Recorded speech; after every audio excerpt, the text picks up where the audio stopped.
Hi friends, എല്ലാവർക്കും majors ക്രിയേഷൻസിൻ്റെ പുതിയൊരു എപ്പിസോഡിലേക്ക് സ്വാഗതം. നിങ്ങളെല്ലാവരും ആദ്യമായിട്ടാണ് ഈ ചാനൽ കാണുന്നതെങ്കിൽ സബ്സ്ക്രൈബ് ചെയ്യാൻ മറക്കരുത്. രാജീവ് ഇപ്പോൾ പഴയതുപോലെ തന്നെ പൂർണ്ണ ആരോഗ്യവാനായിരിക്കുകയാണ്. പോലീസ് യൂണിഫോമിലാണ് ഇപ്പോൾ രാജീവ് നിൽക്കുന്നത്. അങ്ങനെ ഇപ്പോൾ താഴേക്ക് വന്ന് ഗൂഗിളിനോടൊക്കെ സംസാരിക്കുന്നുണ്ട്. ഇത് കണ്ട് അവരെല്ലാവരും വളരെയധികം സന്തോഷത്തോടെ നിൽക്കുന്നുണ്ട്. രാജീവിൻ്റെ ഈ ഒരു മാറ്റം കണ്ട് എൻ്റെ ഭാര്യ എന്നെ നോക്കുന്നതിനേക്കാൾ നന്നായി അളിയനും സമൃദ്ധിയും എന്നെ നോക്കി. അതുകൊണ്ട് തന്നെ അളിയൻ്റെ ഈ കുടുംബത്തിന് വേണ്ടിയിട്ട് ഞാൻ എന്നെക്കൊണ്ട് ചെയ്യാവുന്നതൊക്കെ തന്നെ ചെയ്യും. എൻ്റെ ജീവൻ വേണമെങ്കിലും ഞാൻ തരും എന്ന് രാജീവ് പറയുന്നു. ഇത് കേട്ട് ഇപ്പോൾ ഗോകുൽ പറയുന്നുണ്ട്, രാജീവേ, അബദ്ധങ്ങൾ എല്ലാ മനുഷ്യനും പറ്റും. പക്ഷേ അത് തിരുത്തുമ്പോഴാണ് ഒരാൾ നല്ല മനുഷ്യനായി മാറുന്നത്. ഞങ്ങൾക്കെല്ലാവർക്കും ഇപ്പോൾ വലിയ അഭിമാനമുണ്ട് തന്നെ ഓർത്ത് എന്ന് ഈ ഗോകുൽ പറയുന്നു. അങ്ങനെ ഇപ്പോൾ രാജീവിനോട് കഴിക്കാനായി പറയുന്നുണ്ട്. അങ്ങനെ രാജീവ് അവിടെ ഇരിക്കുന്നു. ഈ സമയം ചായ എടുക്കാമെന്ന് പറഞ്ഞ് അർച്ചന അവിടെ നിന്നും അടുക്കളയിലേക്ക് പോകുന്നുണ്ട്. അങ്ങനെ ഇപ്പോൾ അർച്ചന പോയി കഴിയുമ്പോൾ രാജീവ് ചോദിക്കുന്നുണ്ട്, എങ്ങനെ ഇനിയും ആ പൂജയുടെ കാര്യം എങ്ങനെയാണ് മുടങ്ങിപ്പോയത്, വീണ്ടും നടത്താൻ തീരുമാനം വല്ലതും ഉണ്ടോ എന്ന് രാജീവ് ചോദിക്കുമ്പോൾ ഗോകുൽ പറയുന്നുണ്ട്, അതിനൊന്നും ഇനി ചെയ്താൽ ശരിയാവില്ല എന്നൊക്കെ ഗോകുൽ പറയുന്നു. ഉടനെ ശോഭന പറയുന്നുണ്ട്, ഇനിയിപ്പോൾ പൂജയും മരുന്നും മന്ത്രവും ഒന്നും വേണ്ട. നിങ്ങൾ രണ്ടുപേരും ഒന്നിച്ച് സന്തോഷത്തോടെ ജീവിച്ചാൽ മാത്രം മതി. ഒരു കുഞ്ഞുകൂടിയാകുമ്പോൾ ഇതുവരെ ഇല്ലാത്ത സന്തോഷമൊക്കെ താനെ വന്നോളും. ഇത് കേട്ട് ഗോകുൽ പറയുന്നുണ്ട്, അതങ്ങനെയൊന്നുമല്ല, ഇതിൻ്റെ പിറകിൽ എന്തൊക്കെയോ സത്യങ്ങളുണ്ട് എന്നിങ്ങനെ ഗോകുൽ പറയുന്നത് കേട്ട് രാജീവ് പറയുന്നുണ്ട്. അളിയൻ എന്താണ് ഉദ്ദേശിക്കുന്നതെന്ന് രാജീവ് ചോദിക്കും.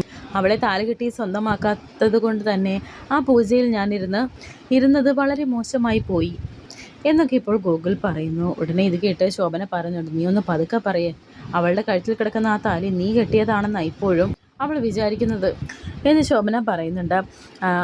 ഉടനെ രാജീവും പറയുന്നു, അളിയാ, ഇതൊന്നും പറയാൻ ഞാൻ ആളല്ല, എങ്കിലും പറയുകയാണ്. എവിടെയോ വെച്ച് നിങ്ങൾ ഒന്നിച്ചു, അത് ദൈവത്തിൻ്റെ തീരുമാനമായിരുന്നു. ഒരു ദാമ്പത്യ ജീവിതം ഇതുവരെ നിങ്ങൾക്ക് തുടങ്ങാൻ സാധിച്ചില്ല. പക്ഷേ ഇനിയും അത് വൈകിക്കരുതെന്നാണ് എൻ്റെയും അഭിപ്രായം. ഇനി നിങ്ങൾ ഒരുമിച്ച് ജീവിക്കണം എന്നും രാജീവ് പറയുന്നു. അർച്ചന ഇപ്പോൾ ഗൗരി മോളെ സ്കൂളിൽ കൊണ്ടുവിടാനായി റെഡിയാക്കിക്കൊണ്ടിരിക്കുന്നുണ്ട്.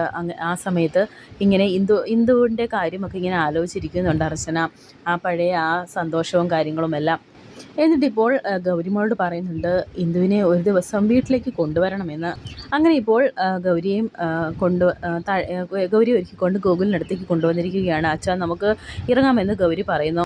ഞാനിന്ന് പുറത്തേക്ക് പോകുന്നുണ്ട് എന്ന് അർച്ചന ഇപ്പോൾ ഗോകുലിനോട് പറയുന്നു. പുറത്തേക്കെന്ന് പറഞ്ഞാൽ എന്നിങ്ങനെ ഗോകുൽ ചോദിക്കുമ്പോൾ അമ്പലത്തിലേക്കാണെന്ന് പറയുന്നുണ്ട് അർച്ചന. എങ്കിൽ ഞാൻ അങ്ങോട്ടേക്കല്ലേ, ഞാൻ ഡ്രോപ്പ് ചെയ്യാമെന്ന് ഗോകുൽ പറയുമ്പോൾ അർച്ചന പറയുന്നുണ്ട്, എന്നെ വിട്ടിട്ട് പോകാൻ നിന്നാൽ നിങ്ങൾ ലേറ്റ് ആകും, ഞാനൊരു ഓട്ടോ വിളിച്ച് പോയിക്കോളാം എന്ന് അർച്ചന പറയുന്നുണ്ട്. എങ്കിൽ പിന്നെ ശിശിരോടും മോളുടെ കൂടെ വരാൻ ഞാൻ പറയാം എന്ന് ശോഭന പറയുന്നു. ശിശിരേച്ചി റെഡിയായിക്ക് വരുമ്പോൾ ഒരുപാട് നേരം വൈകും, അപ്പോഴേക്കും നടയടയ്ക്കും, ഞാൻ പോയിട്ട് വേഗം വരാം എന്നിങ്ങനെ അർച്ചന പറയുന്നുണ്ട്. അതിനെന്താ, സമൃദ്ധ പോയിട്ട് വരട്ടെ എന്നിങ്ങനെ ശോഭനയോട് പറയുന്നുണ്ട് ഇപ്പോൾ ഗോകുൽ. ഞാനെങ്കിൽ പോയിട്ട് വരട്ടെ, എന്തെങ്കിലും ആവശ്യമുണ്ടെങ്കിൽ എന്നെ വിളിച്ചാൽ മതി എന്ന് പറഞ്ഞ് ഗോകുൽ ഗൗരിയും കൂട്ടി പോവുകയാണ്. അർച്ചനയും ഇപ്പോൾ അങ്ങോട്ടേക്ക് പോകുന്നുണ്ട്. ഇതൊക്കെ കണ്ടിട്ട് ശോഭനയ്ക്ക് എന്തോ ഒരു സംശയം തോന്നുന്നു. അർച്ചനയുടെ ഈ സ്വഭാവത്തിൽ ചെറിയ മാറ്റമുണ്ടോ എന്നൊക്കെ സംശയിക്കുന്നുണ്ട് ഇപ്പോൾ ശോഭന.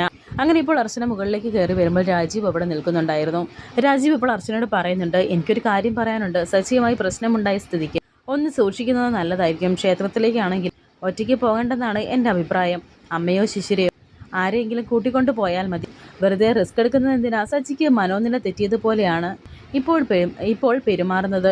ഇങ്ങനൊരു അവസരത്തിൽ സമൃദ്ധിയെ ഒറ്റയ്ക്ക് എവിടെയെങ്കിലും വെച്ച് കണ്ടു കഴിഞ്ഞാൽ അയാളുടെ പെരുമാറ്റം എങ്ങനെയായിരിക്കുമെന്ന് അറിയില്ല എന്നൊക്കെ രാജീവ് പറയുന്നത് കേട്ട് അർച്ചന പറയുന്നുണ്ട്, സാരമില്ല, ഞാൻ നോക്കിക്കോളാം എന്ന്. ശേഷം ഇപ്പോൾ അവന്തികയാണ് കാണിക്കുന്നത്. അവന്തിക ഇപ്പോൾ ആ ക്ഷേത്രത്തിൽ വെച്ചുണ്ടായ ആ ഒരു സന്ദർഭം തന്നെയാണ് ആലോചിച്ചുകൊണ്ടിരിക്കുന്നത്. ആ സർപ്പം വന്ന് നിന്ന കാര്യങ്ങളൊക്കെ ഇങ്ങനെ ആലോചിക്കുന്നുണ്ട്. ഈ സമയത്താണ് പുറത്തൊരു കോളിംഗ് ബെല്ല് കേൾക്കുന്നത്. ചെന്ന് കതകു തുറന്ന് നോക്കുമ്പോൾ മറ്റാരുമല്ല, രാജീവായിരുന്നു അത്. രാജീവിനെ കണ്ടതും ഒന്ന് ഞെട്ടുന്നുണ്ട് അവന്തിക. രാജീവാണെങ്കിൽ ചിരിച്ചുകൊണ്ടാണ് നിൽക്കുന്നത്. വണക്കം മാഡം എന്നൊക്കെ പറയുന്നുണ്ട്.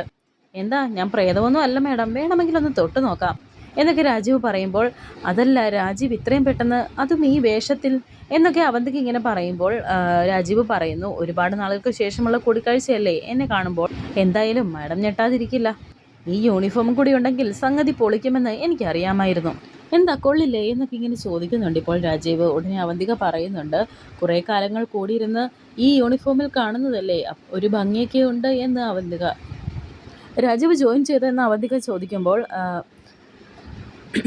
രാജീവ് പറയുന്നുണ്ട്, ഇല്ല, പക്ഷേ ജോയിൻ ചെയ്യുന്നതിന് മുന്നേ എന്നെ സഹായിച്ചവരുണ്ട്, പിന്നിൽ നിന്ന് കുത്തിയവരുണ്ട്, എന്നെ ദ്രോഹിച്ചവർ, അങ്ങനെ ഒരുപാട് പേര്. എല്ലാവരെയും കണ്ട് ഒന്ന് അനുഗ്രഹം വാങ്ങാമെന്ന് കരുതി.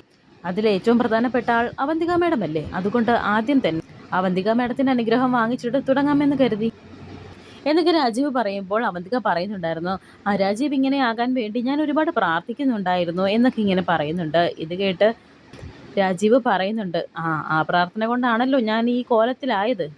കുറച്ച് നാൾ വീട്ടിലങ്ങനെ കിടന്നത് കൊണ്ട് ഒന്നും അന്വേഷിക്കാൻ സാധിച്ചില്ല. കണക്കും കാര്യങ്ങളൊക്കെ കറക്റ്റ് അല്ലേ, എന്നാലും നമ്മൾ പാർട്ട്നേഴ്സ് ആകുമ്പോൾ അന്വേഷിക്കേണ്ട ചുമതല എനിക്കുണ്ടല്ലോ. നമ്മുടെ ബിസിനസ് നന്നായി പോകുന്നില്ലേ, അപ്പോൾ കാര്യങ്ങൾ എങ്ങനെയാണ്, നമുക്കൊന്ന് ഇരുന്ന് സംസാരിക്കുമ്പോൾ മുഖത്തോട് മുഖം നോക്കി സംസാരിക്കണം. യൂണിഫോമിലായതുകൊണ്ട് തന്നെ വലിയ ബഹുമാനമൊന്നും വേണ്ട എന്നൊക്കെ രാജീവ് ഇങ്ങനെ പറയുന്നുണ്ട് ഇപ്പോൾ അവന്തികയോട്. ഉടനെ അവന്തിക ചോദിക്കുന്നുണ്ട്, അപ്പോൾ കരുതികൂട്ടി തന്നെയാണല്ലേ എന്ന് അവന്തിക മനസ്സിൽ വിചാരിക്കുകയാണ്. അവന്തിക ഇപ്പോൾ അവിടെ ചെന്നിരുന്ന് സംസാരിക്കുന്നുണ്ട്. എന്താണ് രാജീവിൻ്റെ വരവിൻ്റെ ഉദ്ദേശം? ഉടനെ രാജീവ് പറയുന്നുണ്ട്, നമ്മൾക്കിടയിൽ കുറച്ച് കൊടുക്കൽ വാങ്ങലുകളൊക്കെ ഇല്ലേ, അവന്തിക മേഡത്തിനൊന്നും ഓർമ്മയില്ലേ? അന്ന് ഞാൻ ഇവിടെ നിന്ന് പോയതിന് ശേഷമാണ് വെട്ടുകൊണ്ട് ഹോസ്പിറ്റലായത്. അവന്മാരുടെ പണി നല്ല ഉഗ്രൻ പണിയായിരുന്നു. ഇത്രയും നാൾ എന്നെ കിടത്താൻ കഴിഞ്ഞില്ലേ? ലാഭവിഹിതത്തിൻ്റെ കാര്യം ഇപ്പോൾ മേഡത്തിന് മനസ്സിലായി കാണുമല്ലോ എന്ന് രാജീവ് ചോദിക്കുമ്പോൾ, ഓ അതാണോ കാര്യം? ലാഭവിഹിതം നേരിട്ട് വാങ്ങാൻ വന്നതായിരിക്കും അല്ലേ? അല്ല, ഈ കിട്ടിയ ലാഭമൊന്നും പോരെ, ഇനിയൊരു ലാഭവും കൂടി വാങ്ങാമെന്ന് വെച്ചാൽ രാജീവിനത് താങ്ങില്ല എന്നൊക്കെ ഇങ്ങനെ അവന്തിക പറയുന്നുണ്ട്. അപ്പോൾ കാര്യങ്ങളൊക്കെ അങ്ങനെയൊക്കെ ആയി അല്ലേ? ഈ കാക്കിയുടെ ബലം എന്താണെന്ന് മാഡത്തിന് ഞാൻ പ്രത്യേകം പറഞ്ഞു തരണോ? തോക്കിലെ 2 ബുള്ളറ്റും പിന്നെ കുറച്ച് എലിയൻ കഷ്ണങ്ങളും ഇപ്പോഴും അവിടെ തന്നെയുണ്ട് എന്നും രാജീവ് ഇങ്ങനെ പറയുന്നത് കേട്ട് അവന്തിക പറയുന്നുണ്ട്, രാജീവ് എന്താ എന്നെ ഭീഷണിപ്പെടുത്തുകയാണോ? അല്ലെങ്കിലും രാജീവിൻ്റെ ഓഹരിയൊക്കെ നെല്ലിശ്ശേരിയിലെ ചവറുകൂനയിൽ എന്നെ എരിഞ്ഞു തീർന്നു. ഇപ്പോഴും ജോലിയിൽ തിരിച്ചു കയറിയെന്ന് കരുതി ആ കണക്ക് പുസ്തകം തുറക്കാമെന്ന് കരുതണ്ട എന്നൊക്കെ അവന്തിക ഇങ്ങനെ പറയുന്നുണ്ട്.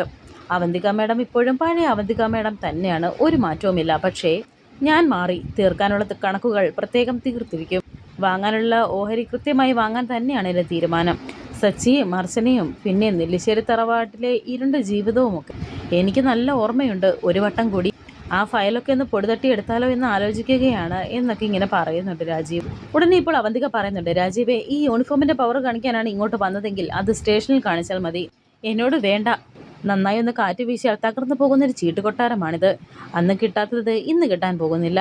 എൻ്റെ അസ്ഥിവാരം തോണ്ടാനുള്ള ഒരു ഓഡിറ്റിങ്ങും ഇവിടെ നടക്കാൻ പോകുന്നില്ല എന്നൊക്കെ അവന്തിക ഇപ്പോൾ പറയുന്നുണ്ട്.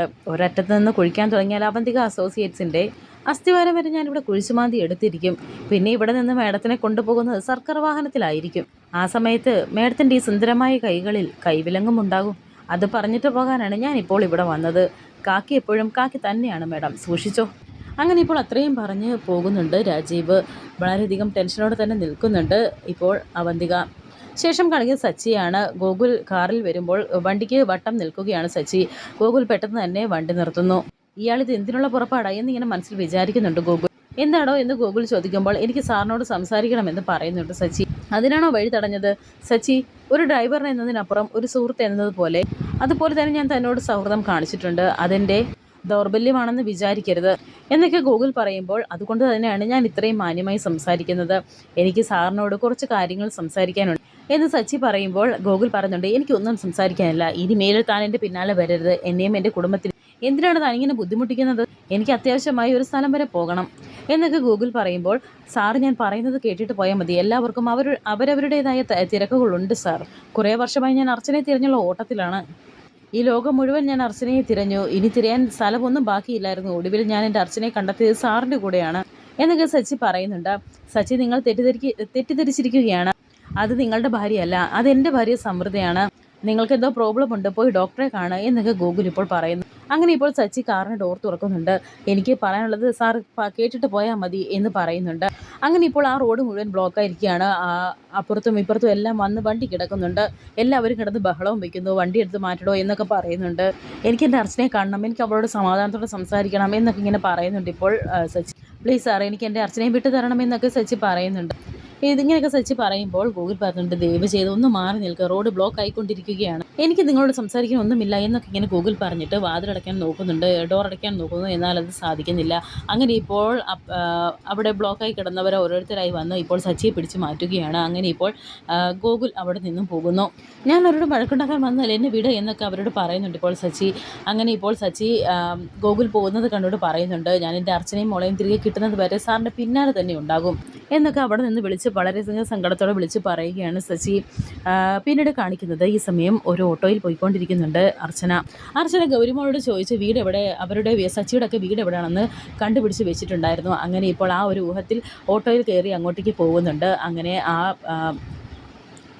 വീടിൻ്റെ ഗേറ്റിന് പുറത്ത് അങ്ങോട്ട് കുറച്ച് മാറിയായിട്ട് ആ ഓട്ടോ നിർത്താൻ പറയുന്നുണ്ട് അർച്ചന. എന്നിട്ട് അവിടെ നിന്നും ഇറങ്ങി ആ ഗേറ്റിൻ്റെ സൈഡിൽ നിന്ന് അകത്തേക്ക് നോക്കുമ്പോൾ ഇപ്പോൾ കമലയാണ് കാണുന്നത്. കമല ഇപ്പോൾ ആരോടോ സംസാരിച്ചു കൊണ്ടിരിക്കുകയാണ്. അങ്ങനെ ആരും കാണാതെ ആ ഒരു വശത്ത് മാറി നിന്ന് ഇപ്പോൾ അമ്മയെ ഇങ്ങനെ നോക്കി കാണുകയാണ് ഇപ്പോൾ അർച്ചന. വളരെയധികം സങ്കടത്തോടെ നിൽക്കുന്നുണ്ട് അർച്ചന. കാരണം 10 വർഷങ്ങൾക്ക് ശേഷമാണ് ഇപ്പോൾ സ്വന്തം അമ്മയെ ഇപ്പോൾ ഇങ്ങനെ കാണുന്നത്. വരാനിരിക്കുന്ന പുതിയ എപ്പിസോഡുകളുമായി വീണ്ടും കാണാം. Thank you for watching.